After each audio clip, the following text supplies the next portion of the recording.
Okay, welcome back to Russian Domain Part 2. We're going to start off with population and settlement.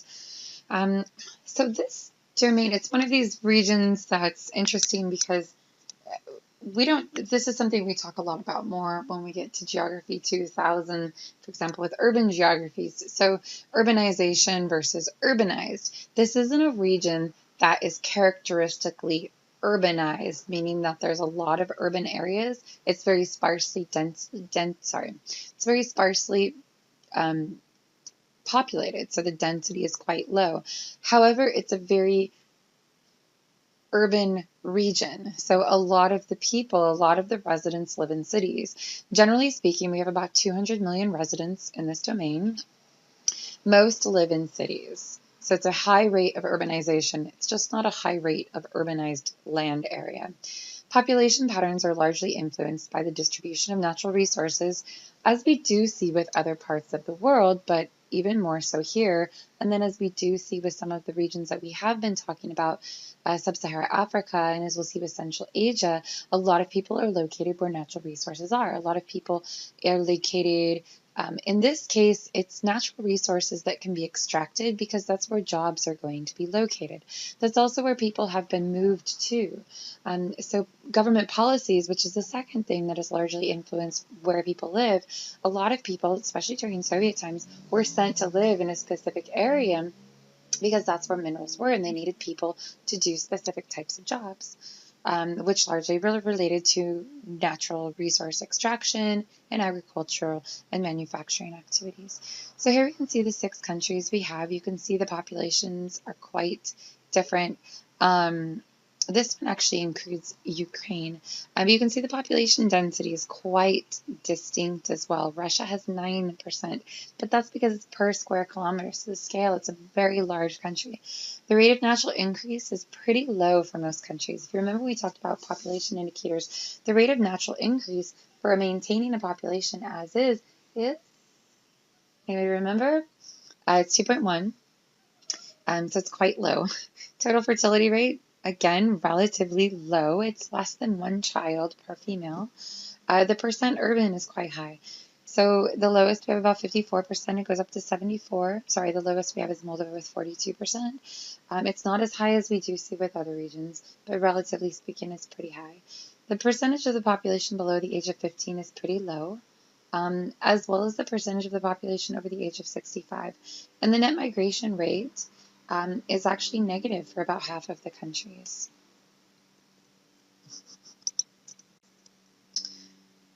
So we have the urban core, the urban core. So Moscow is a primate city. Trying to give with Latin America, we talked about primate cities. So it's a city that's about usually 4 times larger than the next largest city in a country. In this case, it's not a situation of colonialism, which is how it tends to be for African cities, some Southeast Asia cities, and then particularly Latin American cities. And then the rest of the population is basically located. So you have the Moscow, you have the eastern core, we would call this area, and then we call it the Siberian hinterland. So Siberia down here. The hinterland, so very sparsely located population. And then as we'll talk about, there's this interesting Chinese populations that have Chinese immigrants and growing populations, which has caused some cultural conflict as well in some areas, especially in eastern Russia. Okay, so this region is also, especially throughout, you can see the railroad line. It's a very interesting country. The Trans-Siberian Railroad goes pretty much from one side of the country all the way to the other. And there's also the Baikal-Amur mainline railroad. So this is a huge form of transportation for people who have to get from one side of the country to the other throughout this region, which is pretty distinct. That's not something that we've really talked about with most other regions. Migration patterns. So this shows us quite the different patterns. So a lot of, and we'll talk about this here in a little bit, this process of Russification where Russians were leaving Russia. But now we've seen this reverse Russification. So there's a lot of, the government's been offering a lot of incentives for people to return from former Soviet republics. There's also, so that's what all the orange arrows coming back into Russia is. There's also been, and we'll talk about this, stricter immigration policies. And these are, so remember the fall of the Soviet Union was in 1991. while that was probably before most of your lifetimes, it really wasn't that long ago. So there was a period of several decades from, basically the 1920s. It was 1914 or 1919, I believe it was 1914, was the Bolshevik Revolution, and then we saw the rise of the Communist Party in Russia. And then we saw this process of Russification, of sending Russians to the outlying Soviet countries or new republics. And so then we've seen this return of Russians coming back. You could see a lot of Russians leaving. So this could be for political reasons, economic reasons, social reasons, but we see a lot of Russians leaving the country as well. And then a lot of the purple is economic migrants within Russian domains, so people going to where there are more jobs available. And then the small blue arrows on the bottom right side are the Chinese migrants entering Russia. So just to build a little bit more on some of the migration patterns that we've seen, there was a strong eastward movement under the Tsars. So this was the Russian Federation that existed before the Bolshevik Revolution, so pre-USSR. And then we saw a lot of, this eastward movement was strongly related to a lot of people pursuing economic, religious, political freedoms. And then we saw a lot of political motivations for immigration, forced immigration as well from the USSR. I was like, the Gulag Archipelago. Let's like to put this in because a lot of times we hear about archipelago, we think, oh, tropical islands, because archipelago is like a Hawaiian archipelago, for example, right? A series of island chains. The Gulag Archipelago is actually not islands at all. It's a series of work camps, prison camps throughout the country that people were forced to relocate to during communist era. And then today, it's still politically motivated, but we see a lot of displaced people in the Ukraine. So about a third of the population that's been displaced within the Ukraine. And then ethnic Russians, a third of our ethnic Russians, and they've gone to either towards the border, the Russian border, or have crossed the Russian border as well. So as I mentioned, there's this policy of Russification, which was a Soviet policy of resettling Russians into non-Russian portions of the Soviet Union. So again, this wasn't really colonization, but if you have expanded your borders and now you're including other areas which don't speak Russian necessarily, don't have ethnic Russians there, a really good strategy to try and keep this as part of your country and have it a long-standing expanse of your union is to send Russians into those areas. So millions of people were offered political and economic incentives to go and live in these other countries. And again, the main motive was to increase Russian dominance within these countries. And then after the fall of the Soviet Union, there was a lot of incentives offered by Russia to repatriate these people and give them opportunities to move back. But again, these could have been populations that had settled there, had married, had obviously learned the local language and customs and culture, because this could have even been generations later. So this reverse Russification, we call it, is partially due to incentives. So going back to push and pull factors regarding immigration and movement. So the push factor is that there's very strict language and citizenship requirements for a lot of these countries. So if you want to stay now and live in Moldova, in Georgia, you have to speak the language. You have to even pass specific citizenship requirements that you might not even be eligible to pass. And then the pull factor is that there's economic incentives being provided by the government to return to Russia. Again, is what we are seeing. So this is building on not just that, but new international movements in general. As I did briefly mention, we have immigrant populations leaving the country. It's very difficult to tell all of the patterns because it is a very large region. But part of what they're seeing in Russia is this concept of a brain drain. So you can have a brain gain and you can have a brain drain. But what you're seeing is a lot of people leaving the country to go and get jobs in other countries in order to pursue economic, political, religious freedoms. So as I mentioned, the Chinese immigrants, your book has some really cool pictures about the different signages you can see. So in the Russian Far East, we see this influx of Chinese immigrants coming from northern China. So again, it's interesting from our perspective, from a Western perspective, to see Russian-Chinese bilingual street signs. There has been some cultural assimilation as well as racial mixing, which is unique. Um, and at the same time, you've seen a significant backlash, so in nationalist movements. So there have been a growing number of hate crimes and attacks against Chinese residents. The police violence reports as well, so not just citizens, but also police have been reported to have been violent. And then legislation, so much as what we see in other parts of the world. Legislations and policies have been making it harder and harder for Chinese businesses. So just a little bit more characteristic about the Russian city, because there are some distinct features. There's a very strong Soviet influence, which makes sense because it was the centralized, overpowering government for the better part of a century. For most people, it's most desirable to live in the city center, the city core. And Russia has this interesting, I guess, housing projects is the best way to put it.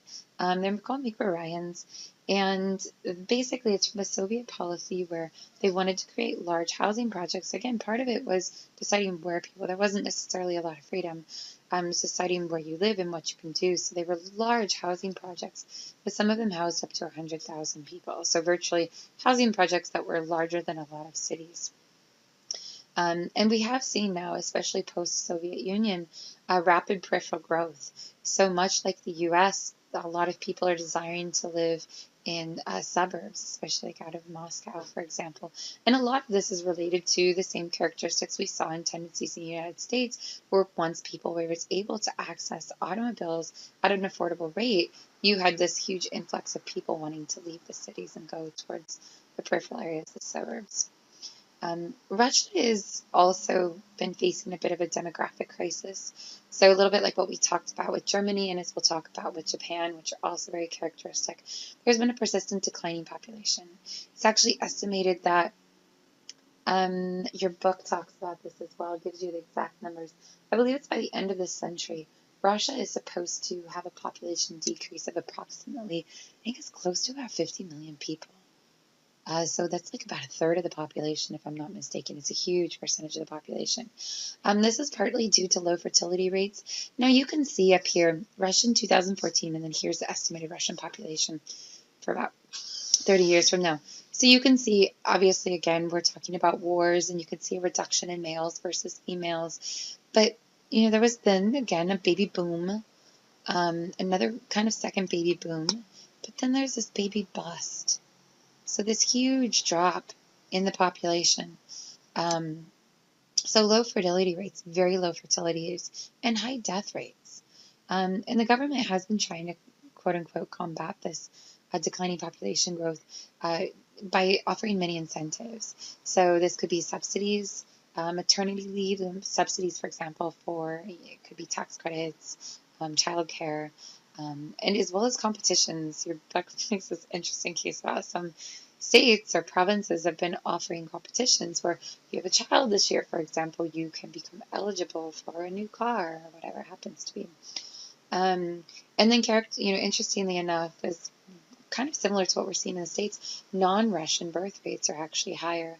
And there is a concern where even though they have seen this slight baby boom and they've gotten more people to increase the birth rate, they don't think it's actually very sustainable because you do see a lot of outmigration of women. So if your female population is dropping, you're not going to be able to have continuous population growth. Okay, we're going to go ahead and just continue on to the next part. It's the cultural cohesion, the cultural geography section. So we see understanding, again, as we talk about every region, it's not just that there was Russia. If you go back a few hundred years ago, Russia didn't really exist. It was different influxes. There was, I think it started with a Rus, just R-U-S, empire, and over time we eventually got to what we refer to as the Russian Empire, which most of us are aware of, the Tsar systems, kind of like a king system, a monarchy. But generally speaking, if you look at the history of the Russian Empire itself, it's largely made up of Slavic peoples.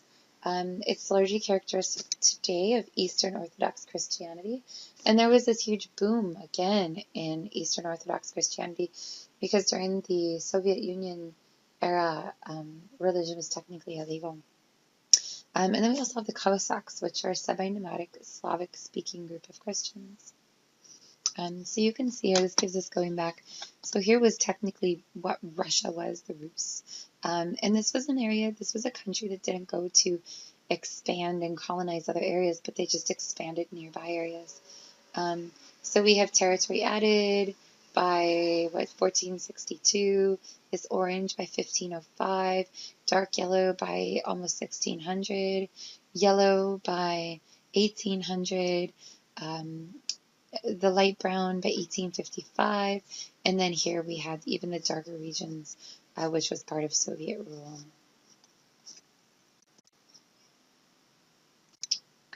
Okay, so here we have for languages, again, the majority of the languages are Slovak, so Russian, Ukrainian, Belarusian. We also have some non-Slovak languages, Romanian, for example, Caucasian, Armenian. Romanian is a Romance language, but Slavic languages are largely dominant.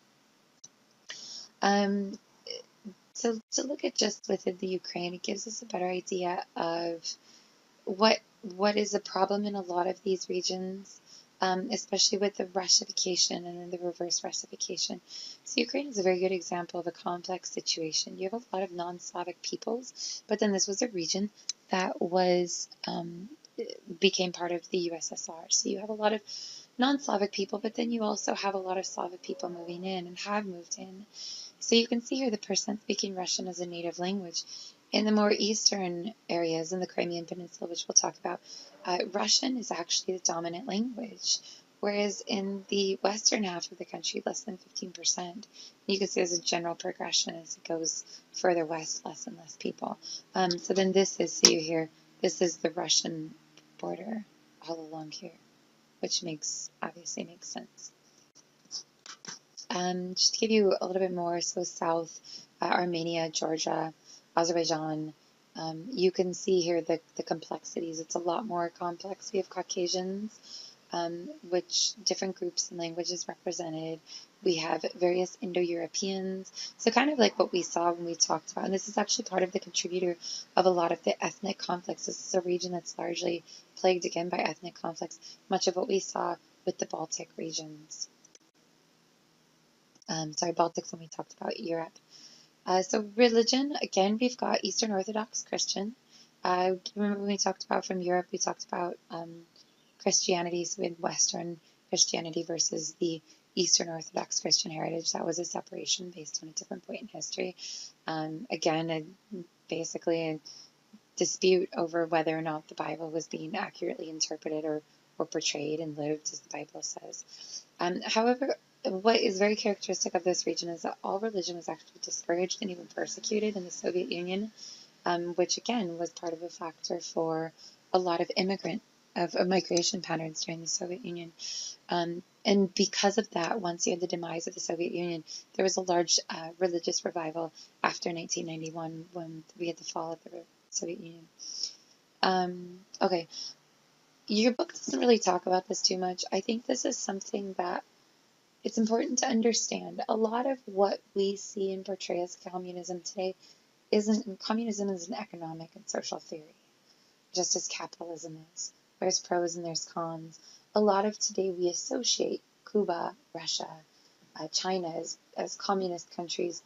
I'm not pro-communist. I'm not, just saying it's good to understand that actually a lot of what we see today as being quote-unquote communist is not really communist in itself. But there's this really quick YouTube video I'd like you to stop and watch. It just kind of sums up briefly communism versus capitalism to give you a little bit more information. So we have a capitalist market, and Russia is still, the USSR was a communist system, but it's evolving and changing quite a bit since then. Okay, so I'm going to stop there and we'll finish off with geopolitics.